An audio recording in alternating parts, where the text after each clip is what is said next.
when you're working with a solution and that solution is too concentrated, for example, many times when we buy solutions from chemical places, we buy really, really concentrated stuff. So let's say, for example, we buy a container that is 12 molar nitric acid. But 12 molar nitric acid is super duper concentrated. And so we don't ever want to use that with students. So whenever we use it, we always dilute it, okay? And this formula here is the dilution formula, okay? And to use the dilution formula correctly, I'm looking at the equation sheet here, and that formula is not on the equation sheet, but it is one you absolutely need to know. So what it means is that the original concentration, which is M1, times the original volume is equal to the final concentration times the final volume. So M1V1 equals M2V2. So M1 and V1 are the concentrated solutions, where M2 and V2 would therefore be the diluted or the final concentration of the solution. Okay? Now, when you do a dilution or any type of measuring where you're trying to get an exact amount of something, there is, and again, I would show you this in class, something that's called a volumetric flask. And a volumetric flask is really, really good. A lot of students say it looks like a bong, which I don't know what that is. So, okay, so a volumetric flask looks like this, and it has one line on it, okay? And let's say it's a 100 milliliter volumetric flask. Well, then the line is going to be the 100 milliliter mark.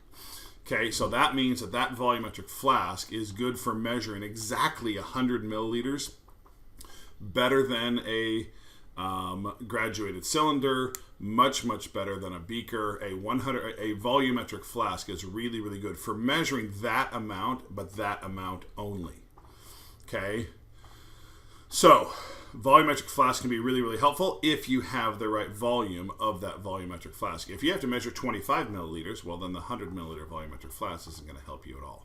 Okay, it only measures that one amount, okay? And whenever you use one, remember that the solution will always kind of stick a little bit to the sides. And so you see that little curve there, that's called the bottom of that curve is called the meniscus, okay? And so you always read from the bottom, or that curve, sorry, is called the meniscus. And you always read from the bottom of the meniscus. So wherever the bottom of that curve is, that's where you go across and read. So see how the bottom is right on that line? That represents, again, really, really close to 100 milliliters. Okay? So let's look how you use this equation here. Example 1 says, calculate the volume of a stock solution. So the stock solution means when we store stuff, we store it in the stock room. So a lot of times they do call it a stock solution. That is the original, or you might call it the concentrated solution. So the stock solution, that's 8 molar potassium hydroxide, and we want to prepare 2 liters of 3 molar potassium hydroxide. So we want to reduce that 8 molar all the way down to 3 molar. So we're going to use our equation, M1V1 equals M2V2. Our original concentration is 8 molar. They want to know how much of that do we need. And then we're going to have our final concentration of 3 molar, and we want 2.0 liters of it. So to solve for V1, we're going to divide both sides by 8. So 3 times 2 is 6. 6 divided by 8 is the same as 3/4, which is 0.75 liters. Okay, now 0.75 liters of what? That's the question. Okay, and that's where you have to start doing some thinking here, because that's the end of that question. But now if there was a little bit more, okay, now we would have to think a little bit about this. So we're taking 0.75 liters of what to make 2 liters of 3 molar KOH? We're taking 0.75 liters of the 8 molar KOH. Okay, and what are we doing with it? I don't know. Well, what you would do is you would dump it into, hopefully, a 2 liter, 2.00 liter volumetric flask. So you dump 0.75 liters, or 750 milliliters, into a 2 liter volumetric flask. Then what would you do? Remember, guys, this is about diluting a solution. If your Kool-Aid's too concentrated, what do? You add water to it, and that dilutes your Kool-Aid. Okay, the same thing here. You take 0.75 liters of that 8 molar KOH and you put it into the 2 liter volumetric flask. And then what do? You add water. Okay? How much water doesn't really matter, but you add water until you reach a volume of 2.0 liters all total. So, is that going to be exactly 1.25 liters? It's going to be really, really close. Sometimes when you combine things together, the way that they are attracted to each other, sometimes it's not exactly that amount. So this is a much, much better way to say it. We want to just add water. Don't say how much water. Add water until you reach a final volume of 2 liters. So that means that you're going to have a volumetric flask that's not 100 milliliters. You're going to want to have a 2 liter, 2.0 liter volumetric flask that again has 0.75 liters of that concentrated stuff, and then up to here, all of this is water all the way up to there. Okay? And then obviously that would mix up and you would have your diluted 3 molar solution. Okay, example 2. 50 milliliters of 1 molar NaOH is diluted with distilled water to a volume of 2 liters. What is the concentration of the resulting solution? So now they're asking us for the concentration of the resulting solution. That's our final concentration. So M1 is 1 molar. Our original concentration, notice we have liters and milliliters here. We have to be careful here. And so I'm going to leave that as milliliters because you can. It doesn't matter what they are. They just have to be the same. So our final concentration is what they're looking for. But now my 2 liters, if I left this as milliliters, that's fine. But now I need to make that 2,000 milliliters. Okay, and then to solve for M2, we're going to divide both sides by 2,000. And again, hopefully mathematically you see it doesn't matter whether I change my 50 milliliters to 0.050 liters and then left the 2 liters as it was, or what I did. So 1 times 50 divided by 2,000 equals 0.025. Okay, and in this case, there's nothing more that we need to do. That is the concentration of the resulting solution. Does that make sense? It was a 1 molar solution. We added a ton more water to those 15 milliliters. So yeah, we would predict that yes, absolutely, your concentration is going to go down by quite a bit. Okay, example 3. A student needs to prepare 100 milliliters of 0.05 molar KiO3 potassium iodate, is what that called, doesn't matter, by diluting a 0.5 molar stock solution. So that's your original solution. What volume of 0.5 molar stock solution in milliliters would be required to prepare 100 milliliters of 0.050 molar KiO3? So our original concentration, we're diluting that 0.5 molar, so that's 0.500 molar. V1 is what we're looking for. Our final concentration, they want to be 0.050 molar, and they want us to prepare 100 milliliters of it. And because they're asking us for milliliters, I'm just going to leave it in milliliters.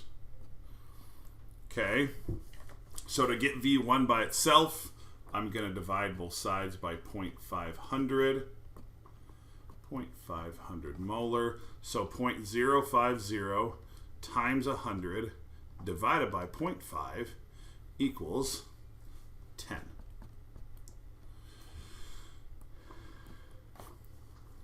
All right, so we're going to stop right there because now example 4 also goes along here as example 3. So example 4 says, so this is 10 milliliters of what? This is 10 milliliters of the 0.5 molar KiO3 stock solution. Okay, so example 4 says, to prepare the diluted solution in example 3 above, the student uses a graduated cylinder to measure the volume of stock solution calculated in part H. And that just means example 3 above. This is from an old test. I should have said calculate in example 3 above, and adds it to a 100 milliliter volumetric flask, followed by the addition of distilled water.